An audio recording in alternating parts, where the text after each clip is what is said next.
Hello friends, मेरे channel Vaishali पुंसी में एक बार फिर से आपका स्वागत है। और आज हम बनाने जा रहे हैं सिंधी स्पेशल साई भाजी। तो साई भाजी बनाने के लिए हमें चने की दाल को आधे घंटे के लिए गला देना है और एक कुकर में तेल गरम करके उसमें लहसुन, अदरक, हरी मिर्ची, प्याज इन सबको डाल के इनको अच्छे से भूनना है। और जब ये भून जाए तो इसको लगातार चलाते हुए भूनते रहेंगे। और जब इनमें एक हल्का सा गोल्डन कलर आ जाए तो इसमें आप टमाटर डाल देंगे।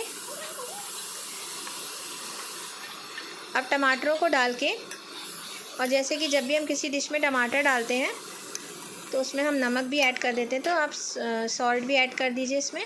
और टमाटर जब भुन जाए तो हमने पालक को धो के और उनको बहुत बारीक तरीके से काट लिया है, इसको पालक को भी इसी में ऐड कर दीजिए।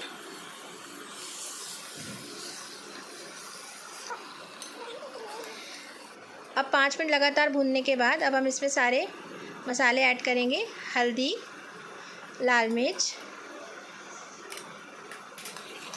फिर से इसको थोड़ा सा मसालों के साथ भून लेंगे। और अब हम इसमें छोटे छोटे कटे हुए आलू डालेंगे। अब इसको भी भून लेंगे। और अब हम इसमें डालेंगे जो हमने अपनी चने की दाल भिगो के रखी थी, अब वो भी हम इसमें डाल देंगे। अब हम इसको मिला लेंगे।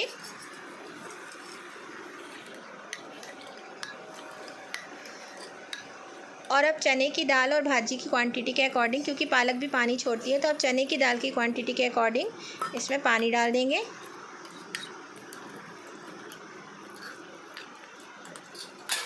और अब इसमें 6 से 7 विसिल लगा लेंगे। और कुकर खुलने के बाद आप इसको रई की मदद से बिल्कुल स्मूथ बना लेंगे। अब ये पालक बन के तैयार है। आप इसको राइस के साथ, पुलाव के साथ एंजॉय करिए। और अगर आप